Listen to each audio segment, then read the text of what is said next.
Ayan, mensahe niyo po sa mga anak niyo po pag napanood nila to. Kung ano man ang pagkukulang ni nanay, na hindi ko kayo naalagaan, na lagi ako nasa abroad.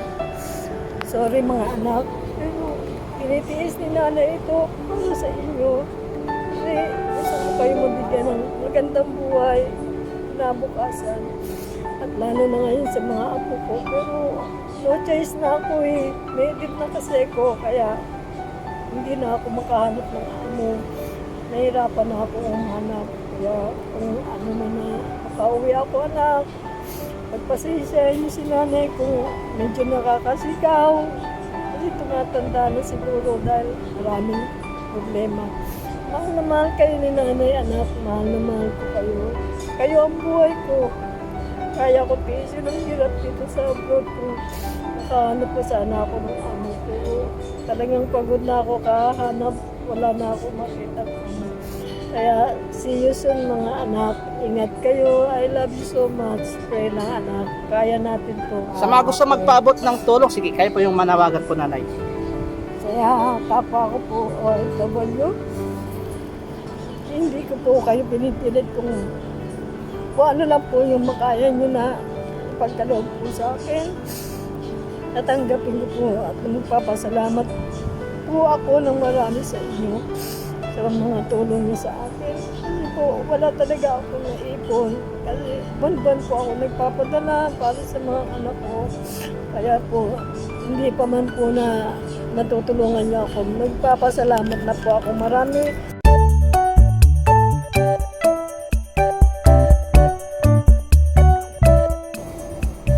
Hi mga kababayan, meron na naman tayong one-on-one interview na OFW.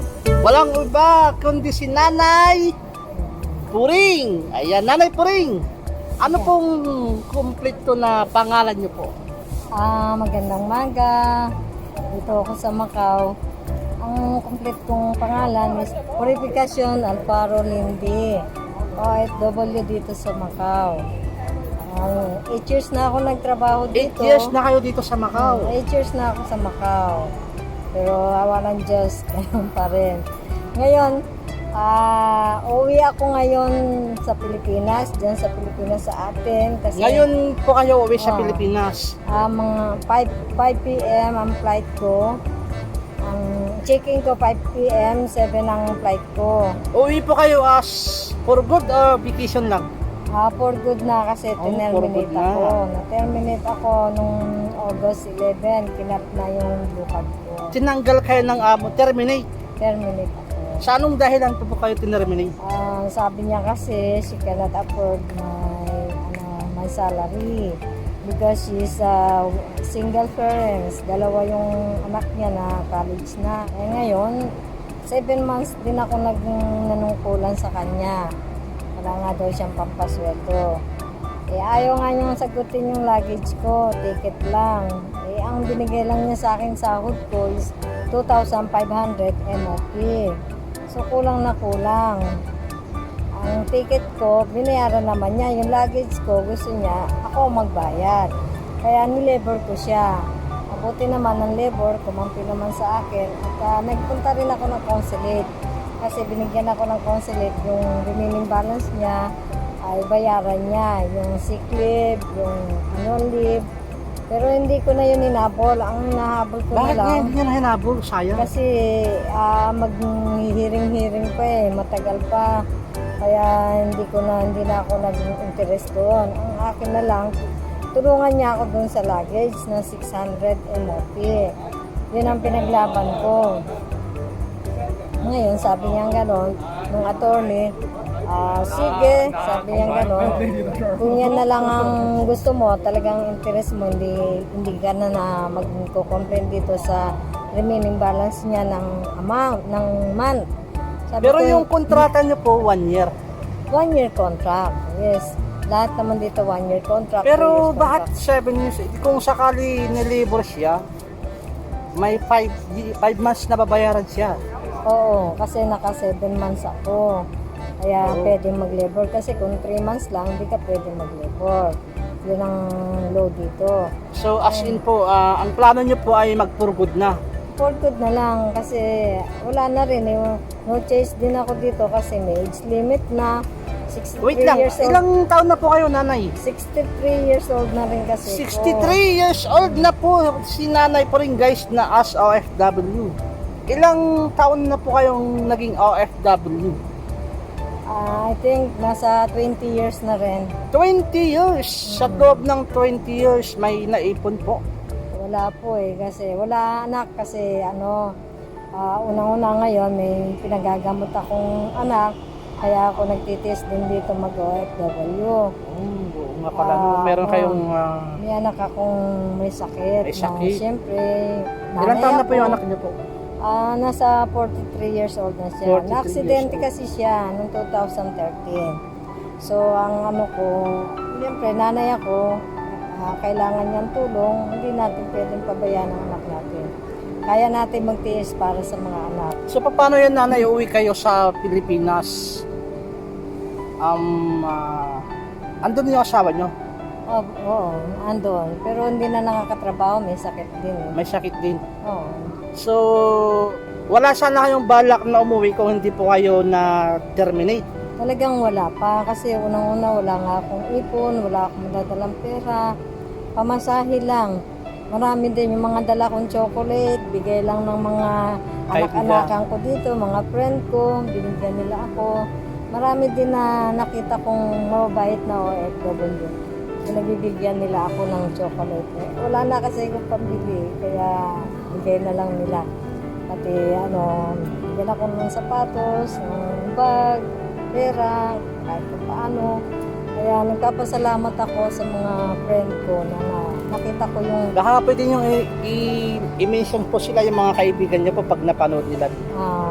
dyan sa church namin ng Blue Harvest. Maraming salamat at tinampon nila ako. Sila nagpakain sa akin. Napakababait ng mga kasister ko na yan. Sila pastor. Hindi nila ako pinabayaan sa aking mga problema. Andyan sila, nakaalalay sila. Naawa sila sa akin. Kaya kahit pag-uwi ko, nangako sa akin na kahit papaano, padadala nila ako kahit konting puhunan. Napakababait. Kaya Sila po yung napapasalamat. kumukop sa inyo nung 2 weeks na akong walang trabaho, magti 3 weeks na. Kaya sila ang kumukop sa akin. Marami din akong kaibigan na hindi ko naman ka-church doon. Binibigyan din ako. Kaya maraming salamat sa inyo, mga friend. Maraming salamat. God bless you doon. Sana hindi tayo makalimot kay Lord. At sana ang mga pinaghirapan nyo dito sa abroad ay sikapin yung makaipon din kayo kasi hindi tayo forever dito. Ang mga andito na lokal, pag ginusto nila na tayo ay terminate na. Kahit ilang years na tayo sa kanila, terminate ka pa rin nila. So no choice. Pag ginusto nila at hindi tayo makahanap ng amo, talagang uwi na tayo. Wala tayong magagawa. nung na-terminate kayo, nanay, ilang days po yung visa nyo na natira? Binigyan ako ng 15 days. 15 days. Pero pagod na kasi ko, ang dami ko nang pinuntahan ng agency. Marami kasi nag-a-apply dito, mga bata rin, hindi rin sila Try nyo nakahanap. pong mag-apply. Talagang tinry ko nung May pa, try na ako. Napakarami kasing galing na Hong Kong, mga tinerminate doon, dito nagpunta. Na naghahanap din ng trabaho. Naghahanap din ng trabaho, mga bata pa. So, naawa din ako sa kanila dahil yung iba nakauwi ng Pilipinas na hindi nakahanap ng trabaho. So, talagang ganun kasi nga, holiday kasi dito wala nang pasok. Yung mga amo naglabasan. Kaya mahirap kumanap ng amo. Kaya sa mga OFW dyan, mahalin niyo yung kita nyo. Huwag nung iborara ang pinaghirapan nyo. Yun lang ang sa akin. Kasi hindi tayo forever Nanay, dito. sabi nyo 20 years na kayo as OFW. I-recap lang natin may mga ibang countries po kayo Nakarating ako ng Cyprus. Cyprus, 10 years ako sa Cyprus. 10 years. Sa Dubai, 2 years ako UAE. 2 years. Tapos dito sa Macau, 8 years. 8 years. So, bali all in all is 20 years. Siguro ito na yung last ko na abroad dito sa Macau. Dito na yung last na magpo-for good na ako. Ang tagal nyo para sa Cyprus. Roel, itong nagsasalita na ito, isa rin siya sa mga nakatulong sa akin. Napakaraming naitulong sa akin itong bata na ito. Kaya maraming salamat anak Roel. Hindi mo rin ako pinabayaan. Welcome nanay, welcome. Kasi kaboarding ko siya guys, kaboarding house ko po siya dati sa Sa 20, kailan na yan? Yahon. 2019, nagka-boarding Sa house po kami, 2019. Hindi ako pinabayaan nitong bata nito. Kapag lumipat ako ng boarding house, siya pa nagbabayad, binibigyan pa ako ng pera. Ngayon, nung last May, binigyan na naman niya ako ng pera. It's okay, no problem. Hiyang-hiya na rin ako sa kanya, pero si God nang magbupuno sa kanya. Alam ni God na kung ano ang puso nitong bata nito. Maraming salamat sa iyo, Ruel. Salamat. Hindi kita makakalimutan na lang. Dito sa Macau nanay, dito sa Macau. Ano yung magandang nangyari sa inyo po na yung pinaka the best? Yun lang, napunta ako sa church ng Mga kasama nyo kayo? Nakapunta na ako dito sa church ng True Divine.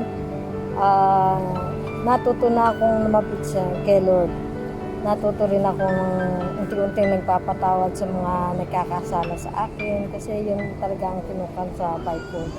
So, Kahit nagiging yung masaya amo na nyo ako. po ay napatawad nyo na. Yes, Tama ba? napatawad ko na kasi Ay. tao lang naman tayo nagkakasala. So, Naging mabait ba yung amo nyo? Nung Mabait 7 ang months? amo ko. Ay, mabait. Yun lang, kuripot lang siya. Kuripot. Sa bait, Oh. mabait naman. Kaya yun ang sinabi ko sa labor, mabait ang amo ko. Hindi siya nagkukumbe, hindi siya sumisigaw, wala siyang inano sa akin. Mabait siya. Hindi Yun niya nga kayo lang, tinitipid. Talagang tipid kasi Tipid. nga wala siyang asawa na nagsusuporta sa kanya. Single Oo. parents. Oo. Sabi niya kanina. Yung pagkain ko, ako ang nagpo-provide. Kaya yung sweldo ko, wala rin natitira dahil lahat, expenses, lahat sa akin.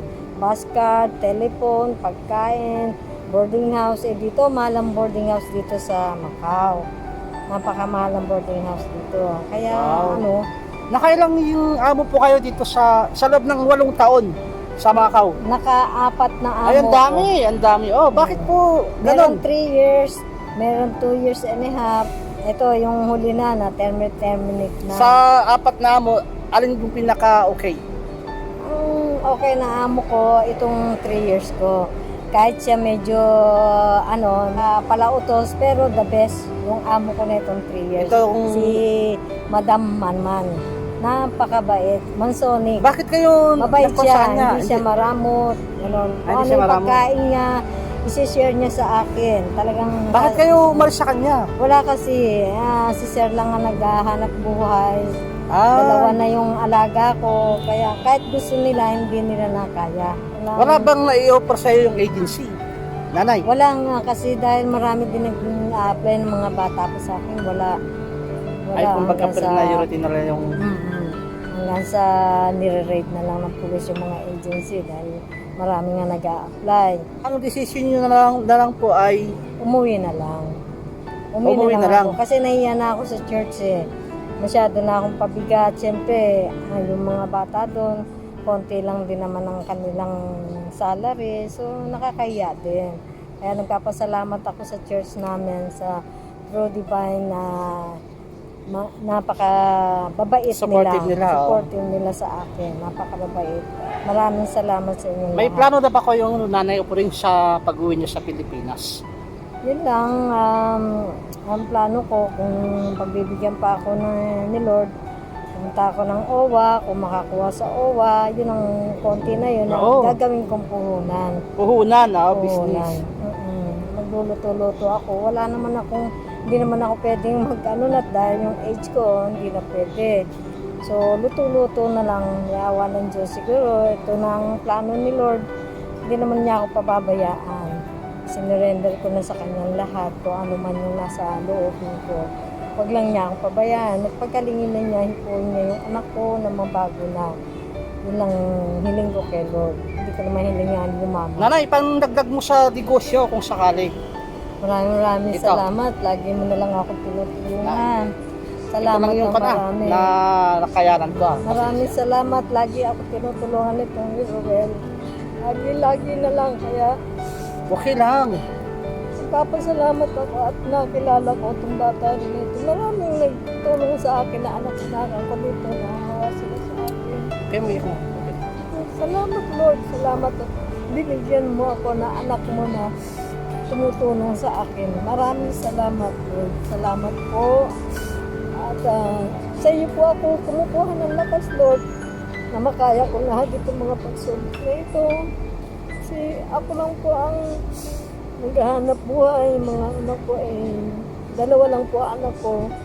Yung isa po maliliit po anak at may konting problema din po sa pamilya. Kaya supporting din po ako sa mga anak ko. Kakayanin ko po lahat para sa mga anak ko. Kasi nanay nila ako hanggat nabubuhay ako, hindi ko sila pababayaan. Thank you Lord, thank you po. Sana sa pag-travel ko mamaya, isave nyo na lang po ako. Pati mga pamilya ko mga anak ko. Pagalingin niyo po sila. Yun po ang ano ko, pati pamangkin ko. Pagalingin niyo po. Tama na nanay. Salamat po. Kaya niya. Salamat po. Di ba, may awang Diyos, di ba? May awang Diyos. Then, pag malay nyo sa Pilipinas, doon kayo mag-success. Ano, bata pa. 63 years old na po si nanay. Ano? 63 na po. Kung sakali may mga nakakapanood dito nanay na pwede nila kayong kontakin, tawagan. Meron kayong Facebook? Meron po. Ano po yung pangalan Meron ng Facebook? anak, meron. Puring Alfaro. Sige guys, ilalagay ko dito sa description yung Facebook ni Kon ni Aling Puring, o di ka dito sa aking sa screen. May nanay Puring. Sa mga gusto magpaabot ng tulong, sige, kayo po yung manawagan po nanay. Kaya kapwa ko po OFW. Hindi ko po kayo pinipilit kung ano lang po yung makaya nyo na ipagkaloob po sa akin. Natanggapin ko po at magpapasalamat po ako ng marami sa inyo sa mga tulong nyo sa akin. Kasi po, wala talaga ako naipon. Kasi buwan-buwan po ako nagpapadala para sa mga anak ko. Kaya po, hindi pa man po na natutulungan niyo ako. Magpapasalamat na po ako marami. At kay Ruel na siya ang gabay na para makilala niyo ako. Maraming salamat po. Ingat po kayo. God bless. At mahalin niyo po ang inyong pinaghirapan. Yun lang po. Salamat po. Ayan po guys, sa mga gusto magpaabot ng tulong kay Nanay Puring, ilalagay ko dito sa screen yung kanyang Facebook. And then contact number kung meron Meron po. Yung sa anak ko po sa Pilipinas. sa anak niya po sa Pilipinas, contact number para direct niyo na po siyang kontakin para sa ganun ay kasi uuwi na po siya sa Pilipinas. Mamaya Saan na po kayo nakatira nanay? sa church. I mean sa Pilipinas, ano po yung address niyo po? Novaliches, Quezon City. Novaliches, Quezon City. Sino Novaliches. mayor ngayon doon? Hindi ko pa alam ang mayor. Kasi mag-election ngayon. Quezon City. Ang mayor ay Joy Belmonte. Jel Monte, oo. Ayan, Mayor Joy Belmonte pala ang ban sa Quezon City. Kasi dati si Helbert. From Naiya hanggang ilang oras po? Matraffic kasi. Sa gabi naman ang flight ko, gabi ang dating May doon. susundo po sa inyo? Yung anak kong dalawa. Yun ang susundo. Ilan sa- po yung anak niyo pala, nanay? Dalawa. Isang lalaki. Yung lalaki ang may sakit. Yung babae. Dalawa lang ang anak ko. Ayun. Meron na silang edad. Pero siyempre, nanay ka. Susundo nila kayo mamayang gabi. Susunduin nila ako ng alas 9 sa airport ng AirAsia. AirAsia. AirAsia ako. Ayan, minsahin niyo po sa mga anak niyo po pag napanood nila to, at saka kay Mister. Anak, sana anak, kung ano man ang pagkukulang ni nanay, na hindi ko kayo naalagaan, na lagi ako nasa abroad. Sorry mga anak, pero tinitiis ni nanay ito para sa inyo. Kasi gusto ko kayo mabigyan ng magandang buhay, kinabukasan. At lalo na ngayon sa mga apo ko, pero no choice na ako may edit na kasi ko, kaya hindi na ako makahanap ng amo. Nahirapan na ako umanap, kaya kung ano man na makauwi ako anak, pagpasensya niyo si nanay kung medyo nakakasigaw, kasi tumatanda na siguro dahil maraming problema. Mahal na mahal kayo ni nanay, anak. Mahal na mahal ko kayo. Kayo ang buhay ko. Kaya ko tiisin ang hirap dito sa abroad kung nakahanap pa sana ako ng amo. Pero talagang pagod na ako kahanap. Wala na ako makita. Kaya see you soon mga anak. Ingat kayo. I love you so much. Pray lang anak. Kaya natin to. Hindi tayo bibitawan ni Lord. Pray lang tayo lagi. I love you so much mga anak. At sa lahat na nakikinig, maraming salamat. God bless you all. And Ruel, salamat. God bless you also.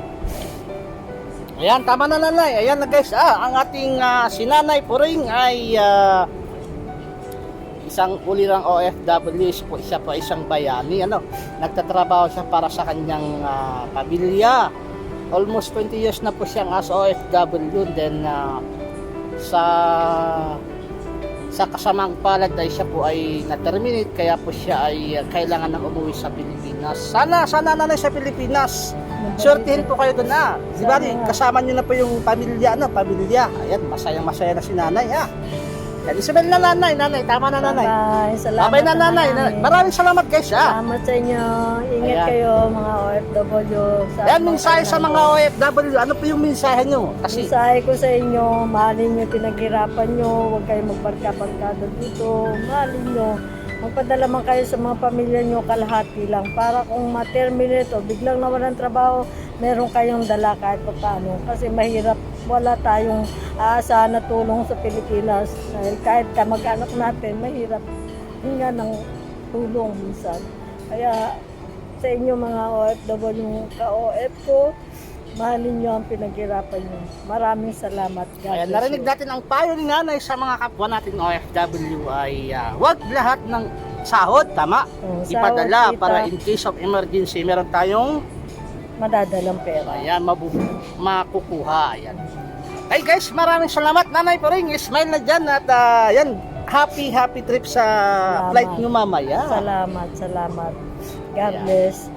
Bye-bye, guys. Bye-bye. See you sa Pilipinas. Nanay Puring, sana magkita tayo doon. Ano mo lang ako sa messenger na friend naman tayo sa messenger. Sa messenger. Ayan. Salamat, Ruel, sa lahat ng tulong mo sa akin. Hindi kita makakalimutan, anak. Napakabait mong tao. Marami ka natulungan. Maraming salamat. Welcome nanay. Ayan. Hanggat kaya ay tutulong tayo. Ayun. Nanay Puring, salamat din Nanay Puring salamat din Maraming salamat guys. Thank you very much. Bye-bye.